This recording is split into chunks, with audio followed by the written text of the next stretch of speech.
Bien, bien aimés dans le Seigneur, que Dieu vous bénisse partout où vous êtes. Tout à l'heure, qui pour la marque de la bête.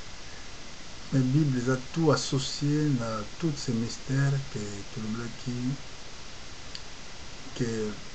tous ces mystères étaient cachés jusqu'au temps de la fin et que nous avons coupé sa révélation à partir de la serviteur à ce que là qui est utilisé. Même un seul évangile, pas plusieurs évangiles, parce que l'évangile est à la Kakamoko.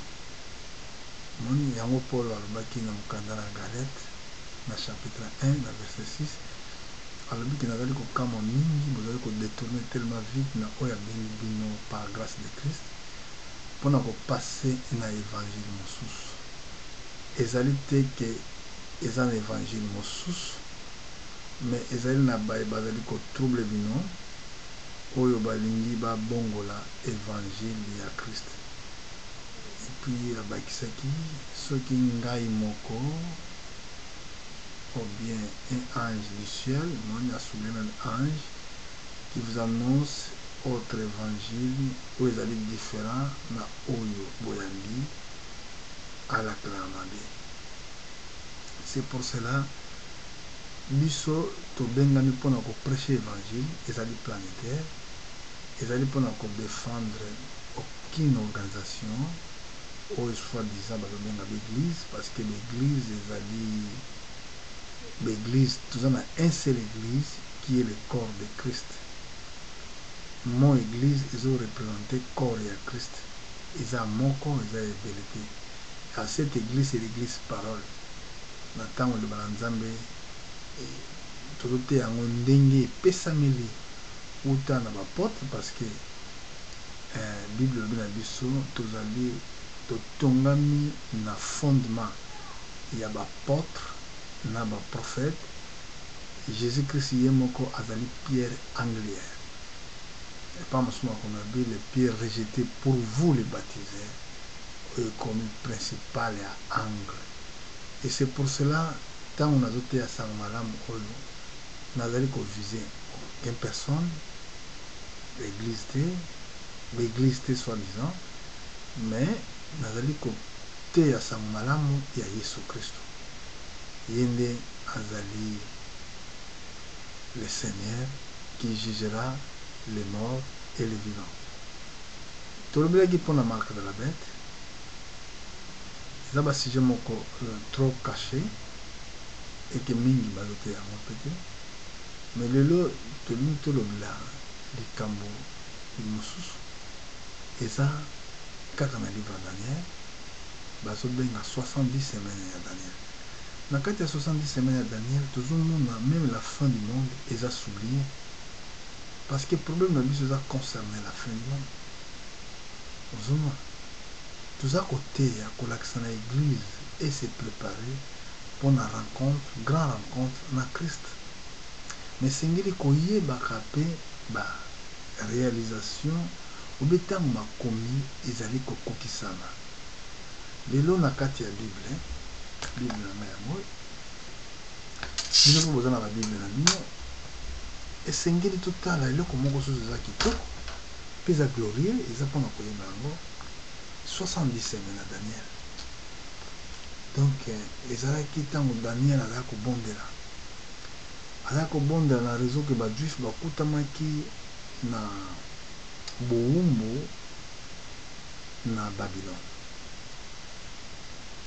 Po Nzambe alobaki na Moïse ntango apesi bango mabele alobi soki bobombi maloba oyo te botosi yango te na kobengana bino na mabele oyo napesaki epa batosa na bino. Donc quand la parole de Dieu sort Bible ezoba ekotikala ndenge wana te sans effet. Donc esengeli baeffet ya liloba na Nzambe ekokisama. Voilà pourquoi Nzambe akokisaki azokokisa maloba nyonso alobaki. Soki otali na mokanda na Josue esika Nzambe alobi bongo maloba nyonso oyo yalobi totala Josué na chapitre 12 si je ne me trompe pas. Ça le chapitre 12 oui chapitre 23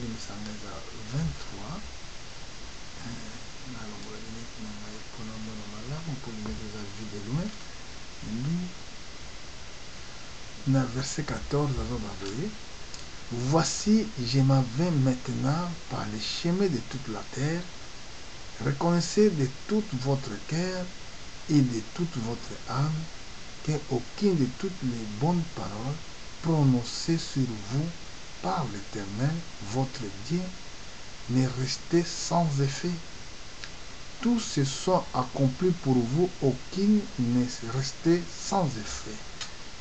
Et le verset 15 a dit, comme toutes les bonnes paroles que l'Éternel, votre Dieu, vous avait dites, se sont accomplies pour vous, de même l'Éternel accomplira sur vous toutes les paroles mauvaises, jusqu'à ce que vous êtes détruits dessus de bons pays que l'Éternel, votre Dieu, vous a donné. Donc, tant Nzambe apesaki bonne parole, azokokisa yango, akokisaki yango na ministère ya Josué ya Moïse, pe ba mauvais parole mosusu. Po makambo moko ba prophétie nyonso tout na Bible eza bien. Mosusu pe eza ya mabe. Yango Josué akebisaki Israël ke abi ba mauvais parole pe lisusu ekokokisama. Donc yo oza na responsabilité, yo frère na ngai, ya kobomba maloba nyonso oyo Nzambe alobi. Parce que soki yo obombi maloba nyonso to oyo Nzambe alobi na yo, nde ekokokisama ndenge ozondima yango. Mais sikoyo soki yo ozotosa te lokola ndenge ba Israël baza kosala, ba mauvais parole oyo balobaki na prophétie ekokokisama. Tant babiki bato bakenda lifelo, ça c'est des mauvais paroles. Eza maloba moko ya tuke eza sele ya esengo te. Alors na moto ya ponani oyo abengami esengeli aluka kosala mokano na Nzambe po ete ba promesse nyonso ya malamu Nzambe apesi mpona ntina ya libota na ye ekokisama. Awa nazali kolobela mpona 70 semaines na Daniel, eloko tolingi tosouligne tokolobela bateme nyonso ndenge Nzambe akopesa biso opportunité.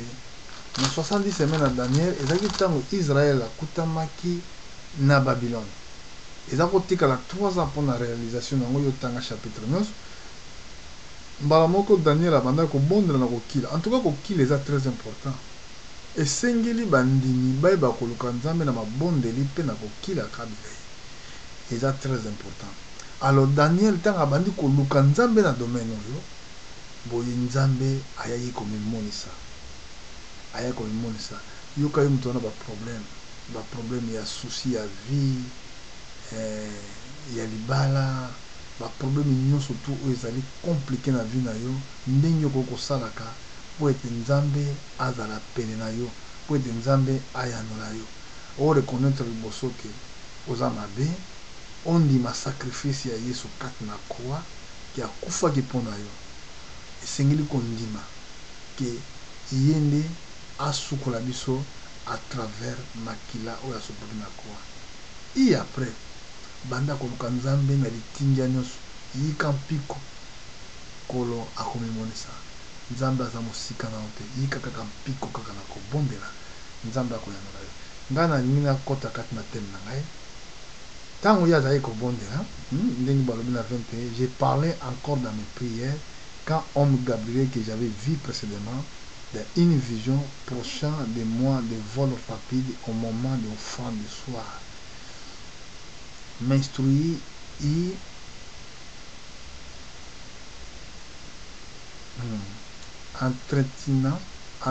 entretien avec moi. Il me dit, Daniel, je suis venu maintenant pour ouvrir ton intelligence. Lorsque tu as commencé à prier, la parole est sortie et je viens pour te l'annoncer. car tu es bien-aimé. Sois attentif à la parole et comprends la vision. Le verset 24. 70 semaines ont été fichées sur ton peuple, sur ta ville sainte, pour faire cesser les transgressions, mettre fin au péché, pour expier l'iniquité et amener la justice éternelle. Remarquez, ramener la justice éternelle, ça veut dire la fin, pour sceller les visions et les prophéties, pour oindre les saints des saints. Donc, la saint des saints, c'est Tokosolango, c'est l'église. Bible dit, sachez-les donc et comprennent. Depuis les prolongations où la parole annonçait que Jérusalem sera rebâtie jusqu'au Messie, au conducteur, il y a 7 semaines et 62 semaines. 7 semaines et 62 semaines. Les places et les fossés seront rétablis, mais des temps fâcheux. Après les 62 semaines, le Messie sera retranché, il n'y aura pas un successeur. Le peuple d'un chef viendra et détruire la ville et la sanctuaire, et sa fin arrivera comme par une inondation. Arrêtez que le dévastateur durera jusqu'au terme de la guerre. Il fera une solide alliance avec plusieurs pour une semaine, et au milieu des semaines, il fera cesser les sacrifices des offrandes. Le dévastateur commettra des choses plus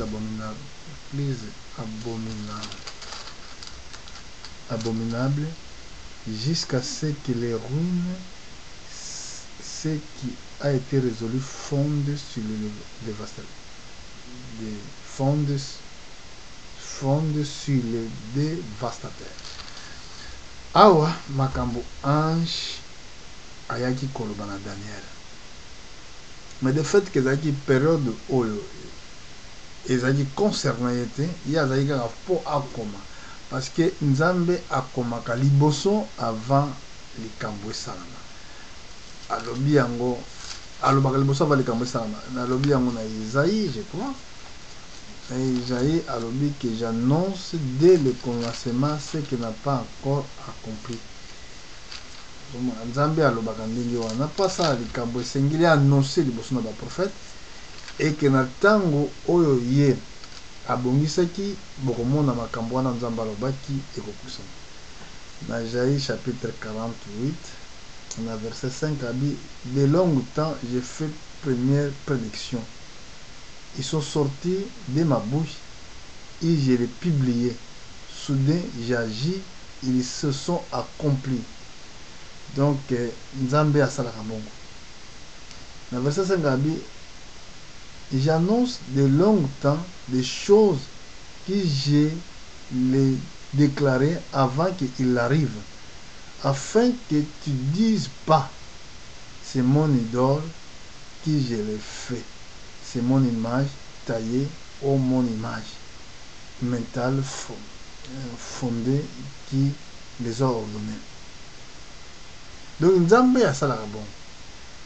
Ako utiliser mosali na ye, annoncer makambo oyo nani esalami te, po ntango esalama bato baloba te ke parce que intel moto asalaki, parce que intel moto asalaki, parce que ekeko na nga bomo esali, parce que ayebi bien ki bato bazali baidolâtre, bato balingi kosambela mingi bikeko. C'est pour cela que toza na parole prophétique, Bible ezoko annoncer avant makambo esalama. Ce qu'il fait aussi, tango ekoka tango mpona koréaliser un prophétie, il apprend un homme afunguli intelligence nde moto oyo abandi koexplike bino mpo bato baza na foi moko juste, pas foi ya mangomba, parce que soki ozwi foi ya lingomba ozala perdu.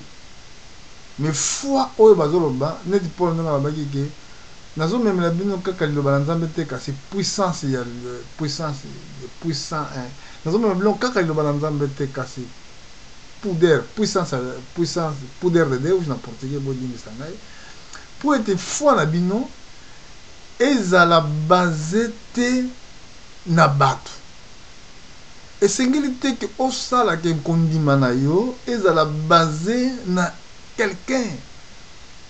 Oh, pa ya moto songolo na kotanga bakombo te po ezala polémique te na kotanga bakombo te, mais foi na biso foi ezala basé na puissance ya parole de Dieu. Donc foi ekoki kozala basé te na motu moko songolo. Alors voilà, c'est pour cela Paul alobaki nazomemela bino kaka liloba te kasi puissance oyo ezosala différent. Ah, on a 70 semaines à Daniel, donc il y a 70 semaines à Belge. Oh, on a balobaki. Mais ils allaient divisé en 3 parties. 70 semaines. En français, 70 semaines à Daniel. En portugais, 70 semaines de Daniel. Donc, il y a 70 semaines à Daniel, ils ont divisé en 3 parties. Première partie, il y a 7 semaines. Deuxième partie, il y a 62 semaines. Et troisième partie, les dernières, il y a 1 semaine. Mais ce que dès le départ, on a dans verset 24, qu'on a à l'objet 70 semaines, ils allaient ficher sur ton peuple. Ah, on a l'objet pour un peuple juif. Sur ton peuple, donc peuple à Daniel, il y a peuple juif. Sur ta ville sainte, Jérusalem, pour faire cesser les transgressions et mettre fin au péché pour expier les fautes. Ah, bah, donc, ça dit œuvre la rédemption. Oh, Jésus Seigneur, à ça, na croix, na calvaire. Et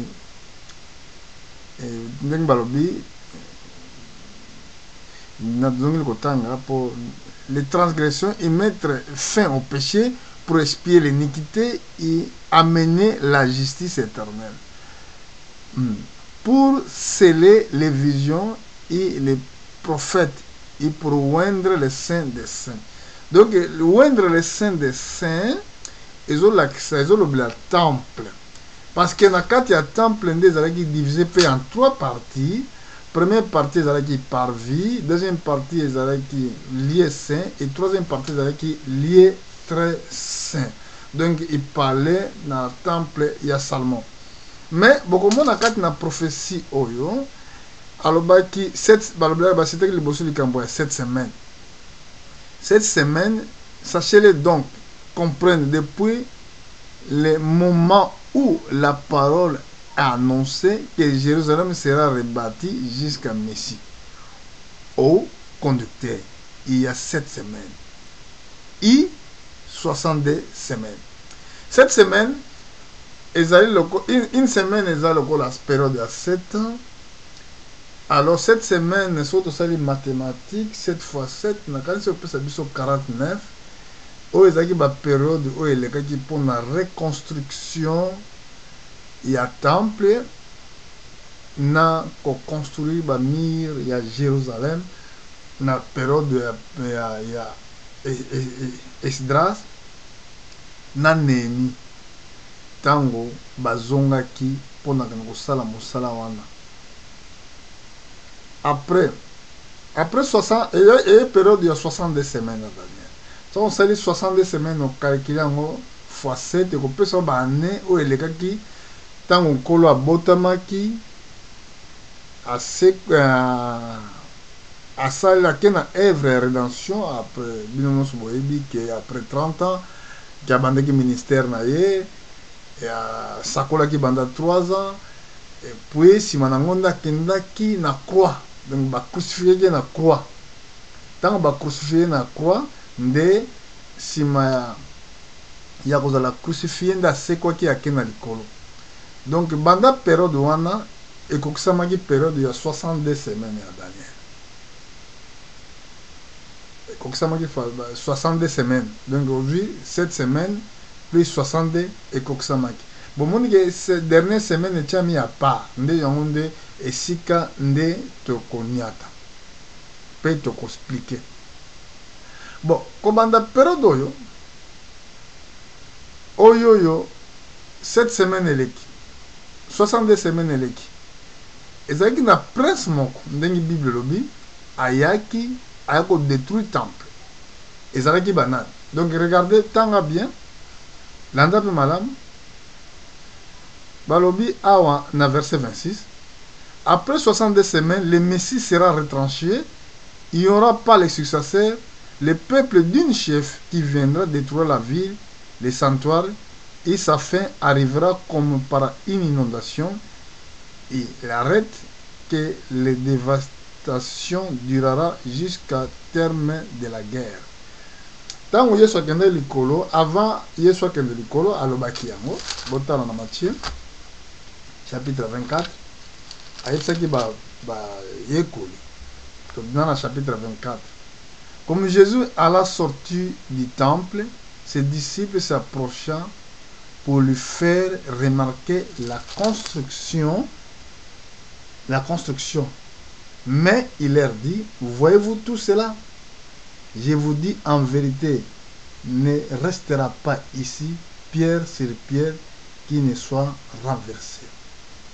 Alors, tant la Pessi Bango réponse wana, dans verset 3, il assis sur le mont, sur les montagnes de Olivier, et les disciples virent en particulier lui poser cette question: dis-nous, quand cela arrivera-t-il? Quand sera le signe de ton événement et de la fin du monde? On a la même question que Yesu a expliqué bango. Dans la question, tant avant de ngomba ya Olivier, question on yebisa biso. Tant nini makambo ane ko salama. Première question, quel sera le signe de ton événement? Et signe nini ya boye na yo et de la fin du monde. Parce que bayebaki que ceux qui temple les a détruits, ça veut dire la fin aussi est proche. Alors, Yesu abandonne ko citer plusieurs événements et ko salama. A cité na verset 15 et c'est pourquoi lorsque vous verrez l'abomination, la désolation, donc a parlé le prophète Daniel, établit les liens saints, que celui qui lise fasse attention. Donc Yesu azongi toujours na Daniel chapitre 9. Dans la Bible, les désolations, quand vous verrez l'abomination, les désolations, donc a parlé le prophète Daniel, établit un lien saint.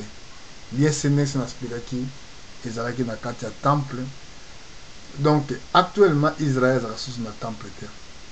Temple on est qui détruit dans la 70 na ba romain. Donc na période où on a moto a détruit le temple, on a selon l'histoire de l'église, et ça empereur Titus yende moto a détruit le temple. Alors jusqu'à l'élo, le problème ça se pose est que les juifs ont besoin de le temple. Il y a un problème où ils ont les cas dans le Moyen-Orient. Voilà ce que awa pour les juifs fêter une semaine où on a une coquissalité. Mais pour la nation, na kanisi na lik ikuna na tala yango esika Bible zoloba. Nicolas ba nation eza non compté. Parce que balobi que Jérusalem ekonia telama pona ba pa ya ba nation jusqu'à terre ba nation ekoka. Donc terre ba nation ba pesa mikolo te. Mais Israël bazali na mikolo oyo et pesameli bango. Tikana tala le verset oyo pona koka komema éclaircissement là-dessus. Pour vous sentir que tu dois porter sangomalamu ya temps de la fin pour na batu bazala préparer na boye munene ya nkolo na biso Yesu Kristo. Azana chapitre 21, je crois.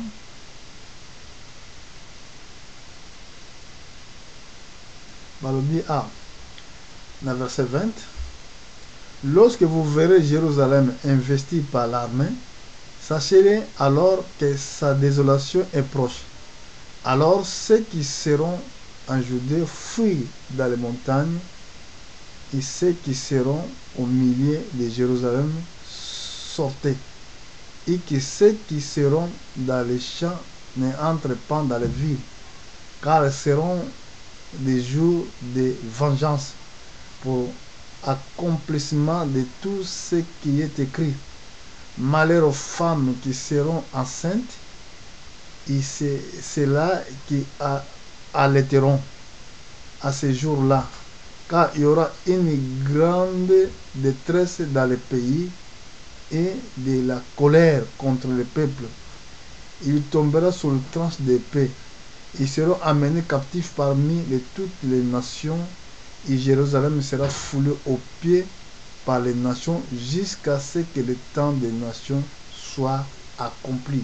Donc voilà ce que le Seigneur avait dit pendant ce qui concernait la prophétie de Daniel, que Israël, Jérusalem et Kozala la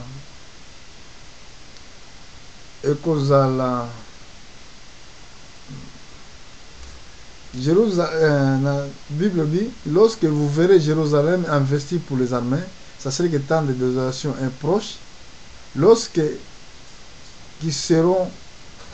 alors ceux qui seront à Judée fuient dans les montagnes. Donc il y a une période de la guerre, et que Jérusalem est connue tellement et pas la nation jusqu'à temps la nation est coca.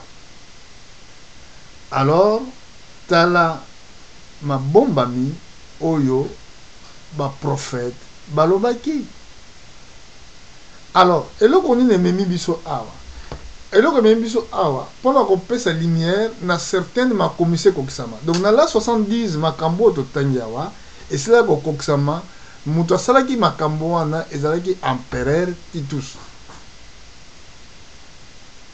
Empereur Titus. Et à partir du moment où Israël est palpillé dans le monde entier. Israël est palpillé dans le monde entier. Il y a tout le monde a plusieurs juifs. D'origine polonais, juifs français, juifs allemands, juifs russes, et partout.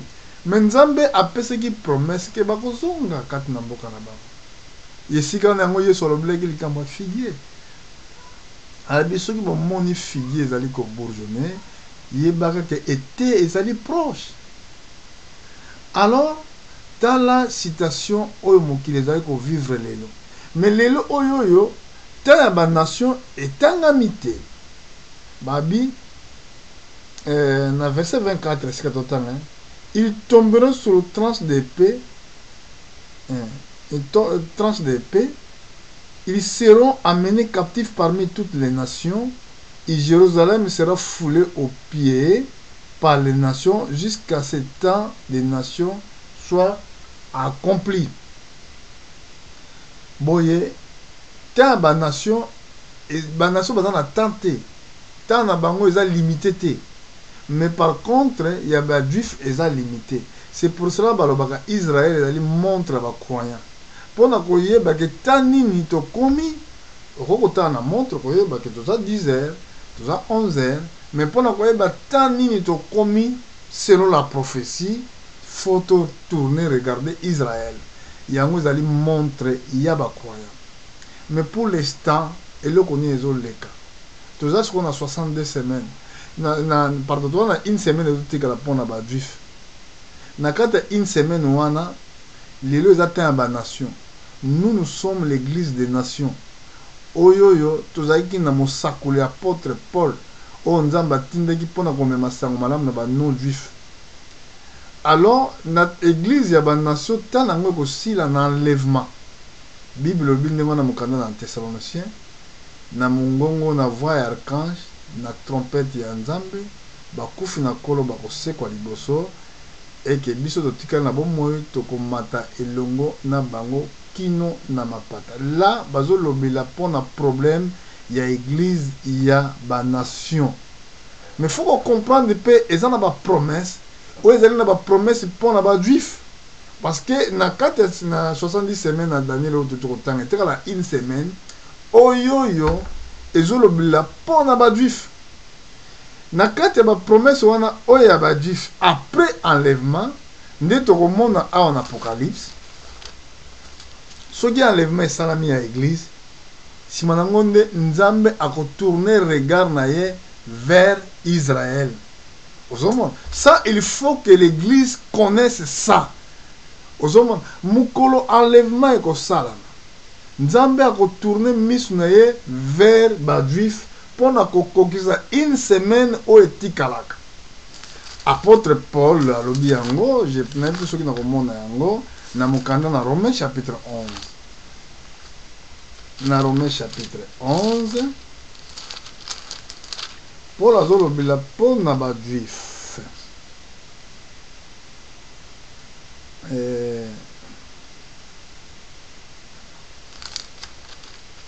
Ok, tikana na tala yango na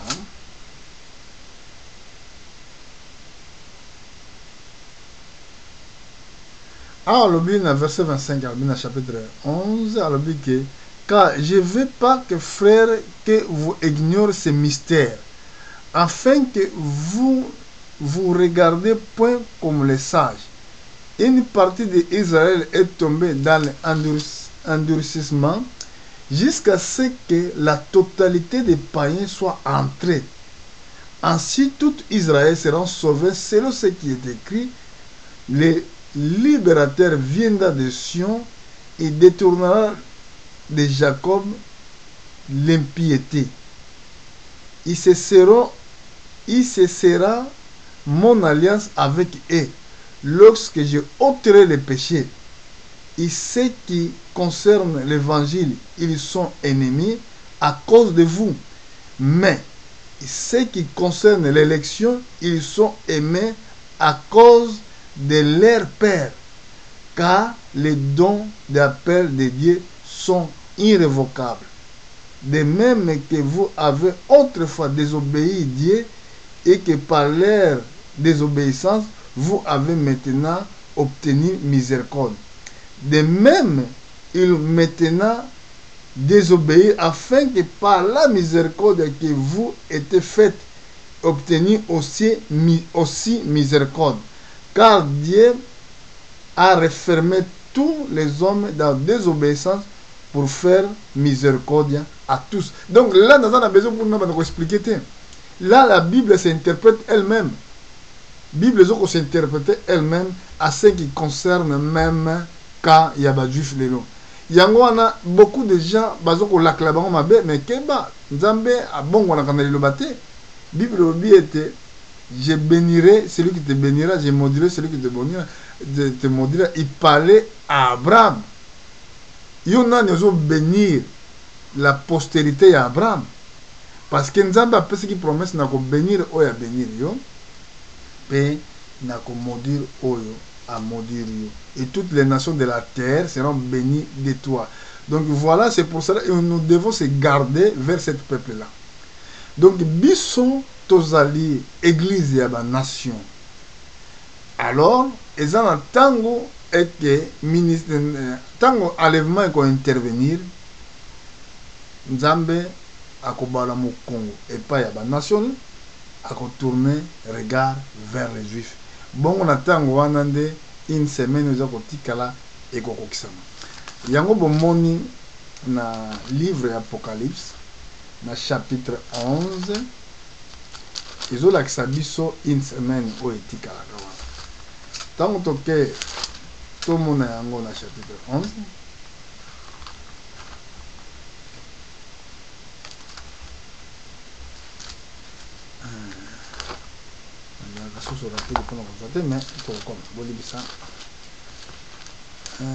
na chapitre 11 bazolakisa biso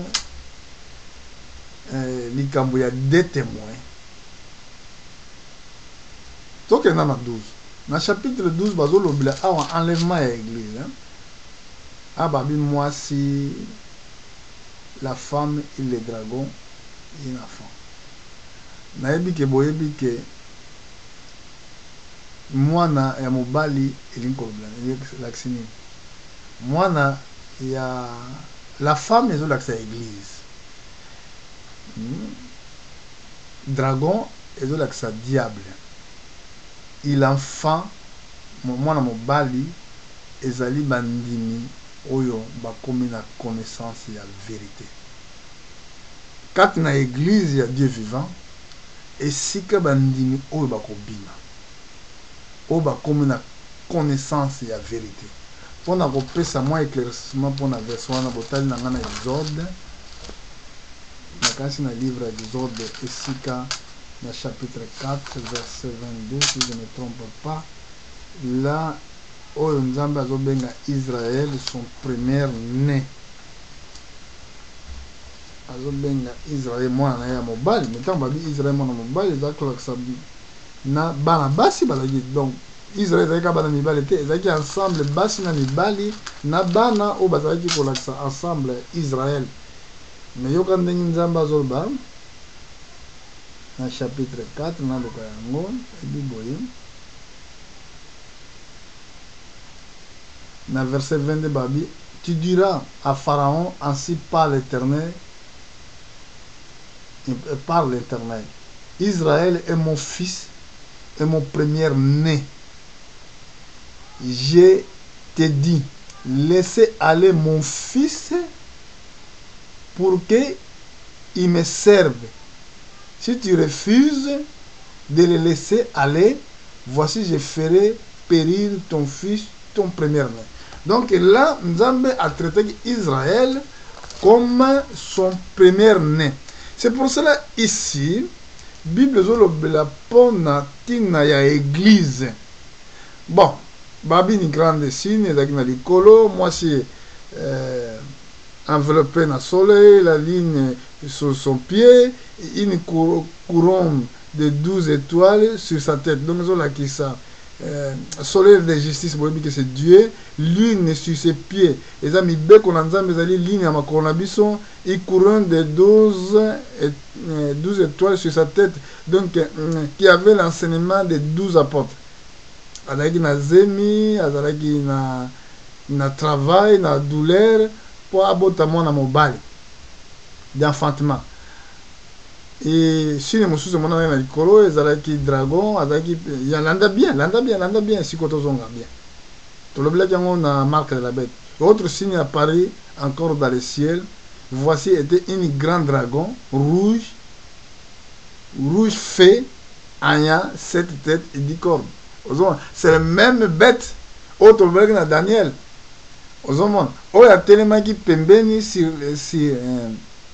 oh, tellement qui pembeni, babi, si c'est tête, cette diadème. Il sait qu'elle, entraînant les tiers d'étoiles du ciel, il jeta sur la terre. Et le dragon se tenant devant la femme, il alla enfanter, afin qu'il dévore son enfant lorsqu'il aura enfanté. Il a enfanté un fils qui doit paître toutes les nations avec une vierge de fer, et son enfant fut enlevé vers Dieu, vers son trône.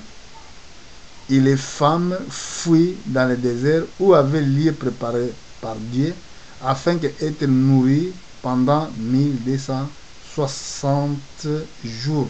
Donc là, on voit, c'est l'enlèvement de l'église. Et là, ça y est, soutenu, non. Non,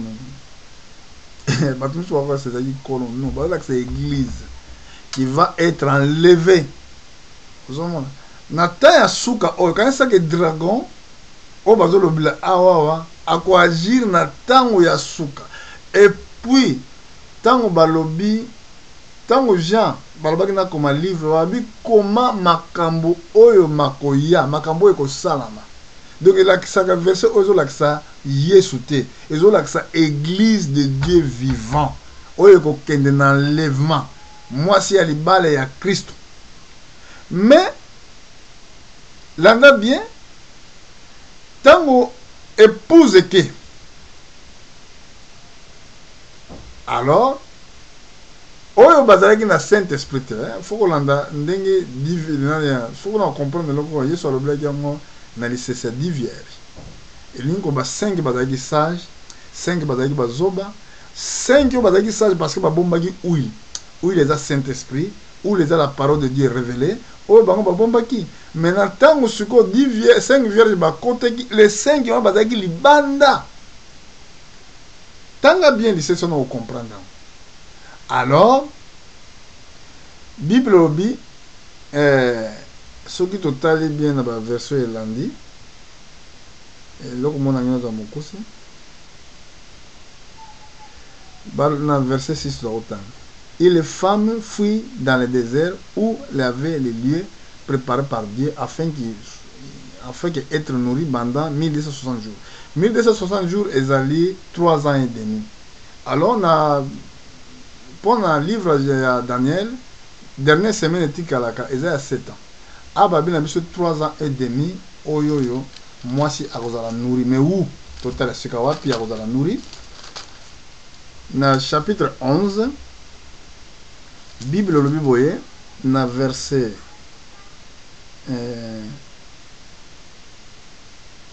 verset 3. Tant que l'église est likolo, ils ont 2 prophètes bagwaji bagosala na Israël, banzamba kotinda bango 2 prophètes dans le ministère ya Moïse na Élie. Yango abalobi, je donnerai mes 2 témoins pouvoir de prophétiser revêtis de sac pendant 1260 jours. Bas natango wana vraie parole révélée auto te lelo et kozala sous na mokili et kozala kaka na Israël. C'est pour ça on a d'abord tiré attention à frère au sœur au Zolanda ko tchaka elikia na yo na ba organisation te tia elikia et pas na Yesu pe na makomi na ye po e kozala tango et que liloba auto te lelo et côté ya masosité. Pe na kanisi toujours vivre tant moko ya famille et que lelo peut-être mingi bazote ya sangmalam mais za sangmalam moko social peut-être yaka na kozwa boye yaka kozwa boye mais za sangmalam moko te o ezali ko pesa bato condiment auto ko préparer bato pour un grand retour ya nkolo parce que même makomi bazo comprendre que tani toujours vivre. Voilà pourquoi là ce qui enlèvement et salami nde tokokota na eteni ya dernière semaine oyo etikalaka na livre Daniel. Dernière semaine kuna totangaki akosala une alliance solide na peuple na plusieurs peuples pendant une semaine mais na kati une semaine akorompe alliance. Vous voyez donc alliance akosala na Israël mais na kati il y a 3 ans nandambo ya kosala alliance wana na 3 ezala prévu à sala ngo 7 ans mais à corrompre on a 4 donc lingo ba 3 ans nandambo ako 4 alliance wana yango na chapitre 13 na verset na kanisi 5 na ba to zonga wana na bato balande di prédication de bosso il fut donné une bouche qui profère des paroles arrogantes et des blasphémies, il faut lui donner pouvoir d'agir pendant 42 mois. Donc, à quoi agir pendant 42 mois après 3 ans d'amboana, oyo, basakol bakosala musala, et que bakosisa musala bango, antichrist à quoi agir comme dans la période de wanda 42 mois sous les autres représentés, les sous 3 ans, 1 et demi, balamon comme qu'il est a fait. Pona lelo tosuki awa tokozonga na 70 semaines à Daniel na mikolo ezali koya obena tango mosusu pona ko expliquer o to expliquer te parce que ezali malakisi moko tellement molai photo ke nanango tranche par tranche soki o comprendre lelo te zalaka kana motema molai nzambe akopesa yo compréhension Donc en Apocalypse il a 42 mois ezali pour l'antichrist, 1260 jours ezali pour deux prophètes oyo bakoprêche na Israël. Donc on constate que Israël mosala esili, mosala na nesili. Parce que Yesu ba ange même bapesi ki témoignage koloba na baye koleta ngamba kotala Yesu tanga ke likolo. Balobaki na yebolo tala Yesu ndinga ke likolo, ndinga ke eli, ndinga kozongela. Donc ezaki promesse pour na ba juif. Mais pour na biso eza na Thessaloniciens balobi ke na mongongo ya archange baskufi na kolo bakoseka liboso, bongo biso totika tokoneto elongo na bango na mapata. Boye eza na deux promesses eza wana. Moko ezali pour na église des nations, moko ezali pour na ba juif. Boye tokozonga sima pour na expliquer ba promesse ya ba juif kat na Bible. Que Dieu vous bénisse.